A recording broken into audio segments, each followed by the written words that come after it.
Hi hello welcome to the pepper cooking ചാനലിലേക്ക് എല്ലാവർക്കും സ്വാഗതം.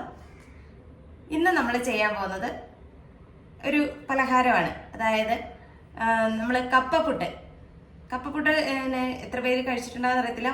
പണ്ടൊക്കെ എല്ലാവരും കഴിച്ചിട്ടുണ്ട്. ഇപ്പോഴത്തെ ജനറേഷനൊന്നും അങ്ങനെ ഉണ്ടാക്കാൻ വഴിയില്ലാത്ത ഒരു സംഭവമാണ് കപ്പപ്പുട്ട്. പിന്നെ ചിലയിടങ്ങളിലൊക്കെ കിട്ടുന്നുണ്ട്. ഇപ്പോഴും കപ്പപ്പൊടിയൊക്കെ വാങ്ങാനൊക്കെ കിട്ടും. നമ്മുടെ ഇവിടെ കിട്ടാറില്ല. നമ്മൾ ആ കപ്പ വാങ്ങിച്ചിട്ട് തന്നെ അത് ചെയ്തെടുക്കണം. അപ്പോൾ നല്ല രുചികരമായ ഒരു കപ്പപ്പുട്ട് എങ്ങനെ ഉണ്ടാക്കിയെടുക്കാം നമുക്കൊന്ന് നോക്കാം. അപ്പോൾ അതേ നമ്മുടെ കപ്പ എല്ലാം ഞാൻ പൊളിച്ച് റെഡിയാക്കി വെച്ചിട്ടുണ്ട്. ഇത് 1 കിലോ കപ്പയുണ്ട്. അപ്പോൾ ഇത് ചെറുതാക്കി ഒന്ന് അരിഞ്ഞെടുക്കണം. എന്നാൽ മാത്രമേ നമുക്ക് ഗ്രേറ്റ് ചെയ്തെടുക്കാനൊക്കത്തുള്ളൂ. അപ്പോൾ അതിനായിട്ട് ഞാനിതിനെ ഒന്ന് പൊളന്നെടുക്കുകയാണ്. ഇത് വലിയ കപ്പ ആയതുകൊണ്ട് തന്നെ ഞാനതിനെ 4 കഷ്ണിച്ചെടുക്കുകയാണ്. എന്നാലേ നമുക്ക് നമ്മുടെ ബ്ലേഡിൽ ചോരച്ചെടുക്കാൻ പറ്റത്തുള്ളൂ.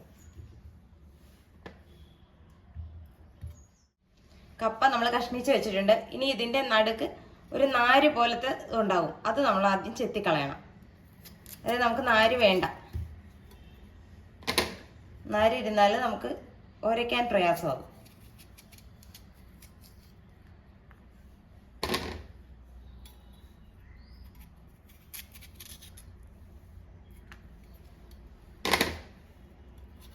ഇതുപോലെ നമുക്ക് നാരെല്ലാം ഒന്ന് കളഞ്ഞെടുക്കാം.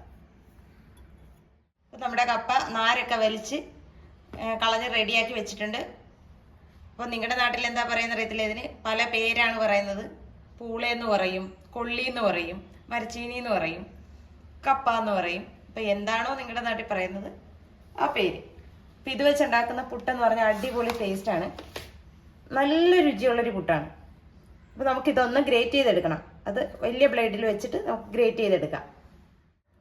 നമ്മളൊരു കഷ്ണം കപ്പ എടുക്കുക.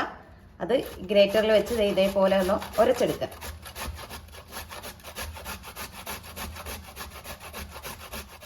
അപ്പോൾ നമ്മുടെ കപ്പയെല്ലാം ഉരച്ച് എടുത്തിട്ടുണ്ട്. അപ്പോൾ ഇതിനകത്ത് ഇച്ചിരി ഉപ്പിട്ടൊന്ന് തിരുമണം. അതിനായിട്ട് ഈ പാത്രം എനിക്ക് പറ്റത്തില്ല. അത് കാരണം ഞാൻ ഇച്ചിരി കൂടെ വലിയ പാത്രത്തിലേക്ക് മാറ്റുകയാണ്. ഇതിലേക്ക് ഞാനൊരു 1/4 ടീസ്പൂണോളം ഉപ്പ് ചേർത്ത് കൊടുക്കുന്നുണ്ട്. ഉപ്പ് ചേർത്ത് കഴിഞ്ഞാൽ പിന്നെ നമുക്ക് കൈപ്രയോഗമേ നടക്കത്തുള്ളൂ. അതായത് നന്നായിട്ട് തിരുമുക. ഉപ്പും കപ്പയും കൂടെ നന്നായിട്ട് തിരുമണം. ഇങ്ങനെ തിരുമുന്നത് എന്താണെന്ന് വെച്ചാൽ നമ്മുടെ കപ്പയിൽ കട്ടുണ്ടാവും. അപ്പോൾ കപ്പ ആദ്യം തന്നെ നമ്മളൊന്ന് കഴുകിയിട്ടാണ്, പൊളിച്ച് കഴുകി കഷ്ണങ്ങളാക്കിയിട്ടാണ് നമ്മൾ ഉരച്ചെടുത്തിരിക്കുന്നത്. എന്നാൽ അങ്ങനല്ല, അതിനകത്ത് കട്ടുണ്ട്. അതായത് അതിൻ്റെ ആ കട്ട് പോകാൻ വേണ്ടിയിട്ടാണ് നമ്മൾ ഉപ്പിട്ട് നന്നായിട്ട് ഇത് തിരുമ്മി വെക്കുന്നത്. അപ്പോൾ ഇത് കപ്പയിൽ നിന്ന് നന്നായിട്ട് വെള്ളം ഇറങ്ങി വരും. അപ്പോൾ നമുക്കതങ്ങ് പിഴിഞ്ഞ് കളഞ്ഞിട്ട് വേണം നമ്മൾ ഉപയോഗിക്കാൻ. അപ്പോൾ അത് ഞാൻ കാണിച്ചു തരാം. അപ്പോൾ ഞാനൊന്ന് തിരുമ്മി.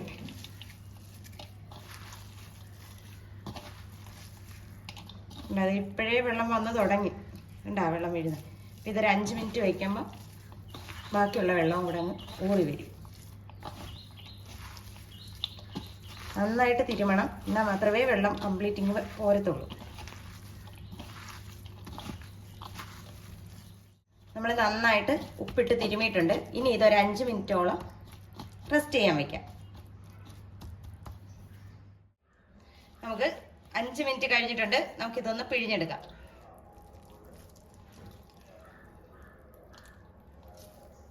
ഉണ്ടോ? നല്ല രീതിയിൽ തന്നെ പിഴിഞ്ഞെടുക്കണം. എന്നാൽ മാത്രമേ ആ കട്ട് പൂർണ്ണമായിട്ട് നമുക്ക് കളഞ്ഞെടുക്കാൻ പറ്റത്തുള്ളൂ.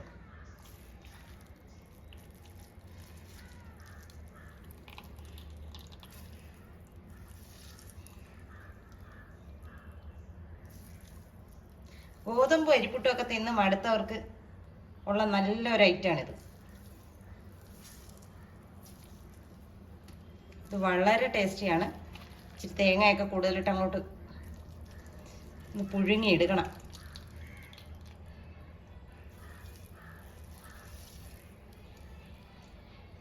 ഞാനിതെല്ലാം ഒന്ന് പിഴിഞ്ഞെടുക്കട്ടെ. നന്നായിട്ട് പിഴിയണം കേട്ടോ. കണ്ടോ, നമുക്ക് ഇത്രയും ഉണ്ട് കപ്പയുടെ കട്ടെന്ന് പറയുന്നത്. അത് മുഴുവൻ നമ്മൾ പിഴിഞ്ഞെടുത്തിട്ടുണ്ട്. പിഴിഞ്ഞെടുത്തതിന് ശേഷം ഞാനിതിവിടെ മാറ്റി വെച്ചിട്ടുണ്ട്. നമുക്ക് പിഴിഞ്ഞ് വെച്ചിരിക്കുന്ന കപ്പ ഇതിലേക്ക് ഇടാം. ഇതിന് ശേഷം നമുക്കതൊന്ന് ഉടച്ചെടുക്കാം.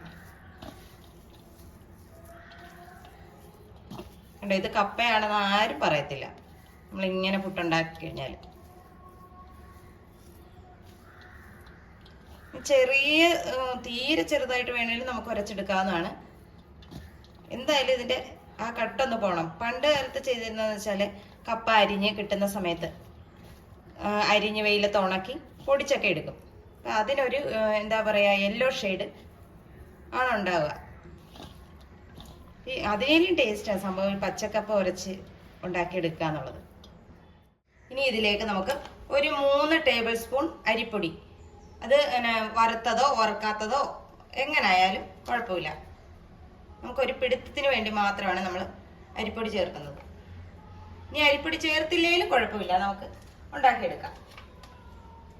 അപ്പം ഞാനൊരു പിടുത്തത്തിന് വേണ്ടിയിട്ടാണ് അരിപ്പൊടി ചേർക്കുന്നത്. അപ്പം നമ്മൾ പുട്ടിന് കുഴയ്ക്കുന്ന കണക്ക് തന്നെ നന്നായിട്ടൊന്ന് തിരുമ്മി കുഴച്ചെടുക്കുക.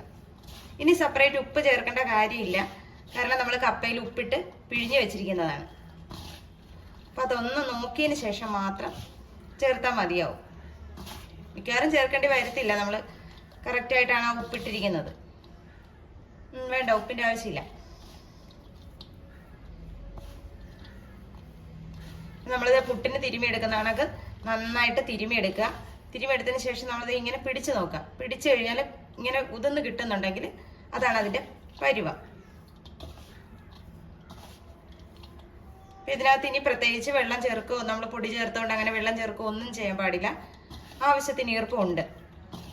ഇനി ഒട്ടും ഈർപ്പമില്ല, നിങ്ങൾ അത്രയും ഡ്രൈ ആയി ആണ് ഇത് ചെയ്തെങ്കിൽ ഒന്ന് കൈവെള്ളം തളിച്ചു കൊടുക്കുകയാകാവുള്ളൂ, ഒരിക്കലും ഒഴിക്കരുത്. ഒഴിച്ചു കൊടുത്തു കഴിഞ്ഞാൽ കുഴന്ന് പറഞ്ഞ് വെള്ളം കൂടുതലായി പോകും.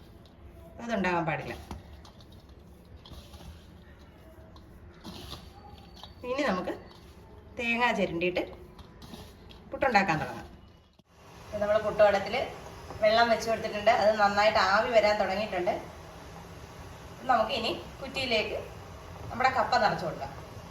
ആദ്യം തന്നെ നമുക്കിതിലേക്ക് ചില്ലിട്ട് കൊടുക്കാം. ചില്ല് കറക്റ്റായിട്ട് വീണോന്ന് നോക്കിയതിന് ശേഷം നമുക്കിതിലേക്ക് തേങ്ങ ചേർത്ത് കൊടുക്കണം. അതായത് എന്തിനാണ്, ഏത് പുട്ടിനാണേലും തേങ്ങയാണ് അതിൻ്റെ ടേസ്റ്റ്. തേങ്ങ നന്നായിട്ട് ഇട്ട് പുഴുങ്ങുന്നത് അതിനൊരു പ്രത്യേക ടേസ്റ്റ് തന്നെയാണ്. അപ്പോൾ എല്ലാവർക്കും ഒരു അഭിപ്രായം ഇവിടെ ഉള്ളത് ഞാൻ തേങ്ങ പിശുക്കുന്നതാണ്. ഏതായാലും തേങ്ങ പിശുക്കുന്നില്ല, ഞാൻ തേങ്ങ ഇട്ട് തന്നെ ഇത് പുഴുങ്ങാൻ പോവാം. നമുക്ക് അതിട്ടത് കുറേശ്ശെ വാരി നിറച്ചു കൊടുക്കാം.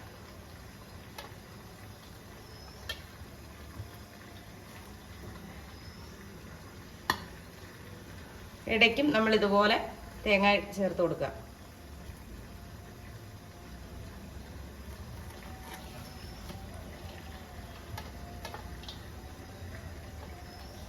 ഒരുപാട് നമ്മൾ അമർത്തി വെക്കരുത്. അമർത്തി വെച്ച് കഴിഞ്ഞാൽ ആവി വരാനൊക്കെ ബുദ്ധിമുട്ടുണ്ടാവും. ആവി കയറുമ്പോൾ തന്നെ ഇത് കുറേശ്ശെ താഴത്തോട്ടൊന്ന് ഇരിക്കാനുള്ള ഇതുണ്ട്. ഇതിൻ്റെ പുറത്ത് നമുക്കൊരൽപ്പം തേങ്ങ വെച്ച് കൊടുക്കാം.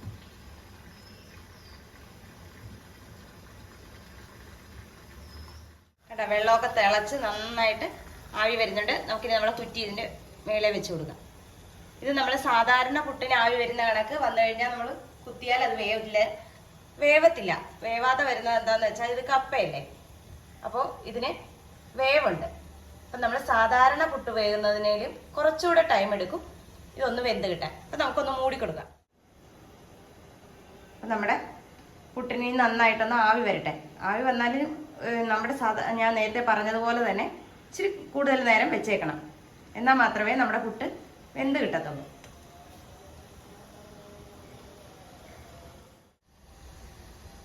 പുട്ട് ഇവിടെ റെഡി ആയിട്ടുണ്ട്. നമുക്കിനി ഒന്ന് കുത്താം.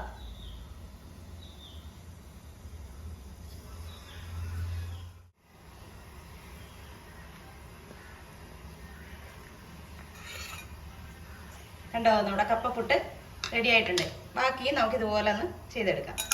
അപ്പോൾ നമ്മുടെ കപ്പപ്പുട്ട് ഇവിടെ റെഡി ആയിട്ടുണ്ട്. നമുക്കിത് ഒരു പ്ലേറ്റിലേക്ക് മാറ്റാം. അപ്പോൾ അതേ നമ്മുടെ കപ്പയുടെ കൂടെ കഴിക്കാനായിട്ട് ഞാനിവിടെ മുളക് മീൻകറിയാണ് റെഡിയാക്കിയിരിക്കുന്നത്. അപ്പോൾ കപ്പ ആയതുകൊണ്ട് തന്നെ ഇച്ചിരി ചാറ് നമുക്ക് വേണ്ടതുകൊണ്ട് അത്ര കുറുക്കനെ അല്ല നമ്മൾ കറി വെച്ചിരിക്കുന്നത്. അപ്പോൾ നമുക്ക് ഇതും കൂട്ടി നമ്മുടെ കപ്പപ്പുട്ടൊന്ന് കഴിച്ചാലോ. അപ്പം നമുക്ക് നമ്മുടെ കപ്പയുടെ അകത്തോട്ട് നമ്മുടെ മീൻകറി ഒന്ന് ഒഴിച്ചു കൊടുക്കാം. നല്ല കുടംപുളി ഇട്ട് എടുത്ത നല്ല മീൻകറിയും കപ്പയും. എനിക്കറിയാം പലരുടെയും വായിൽ വെള്ളം വരുന്നുണ്ടെന്നറിയാം, സോറി, എന്നാലും സാരമില്ല. അതിനകത്ത് ആ കുടംപുളിയൊക്കെ കിടക്കുമ്പോഴത്തേക്ക് ആഹാ. അപ്പോൾ എല്ലാവരും ഇതുപോലെ ഒരു നല്ല കപ്പപ്പുട്ട് ഒന്നുണ്ടാക്കി നോക്കണം. എല്ലാവർക്കും ഇഷ്ടമാകുന്ന ഒരു ഐറ്റം തന്നെയാണ്. പുട്ട് ഇഷ്ടപ്പെടുന്നവർ എന്തായാലും ഇത് ഇഷ്ടപ്പെടും. ഒരു മാറ്റിപ്പിടുത്തം, കാരണം ഈ ഗോതമ്പ് റവയൊക്കെ അല്ലേ എപ്പോഴും കഴിക്കുന്നത്, അരിയും.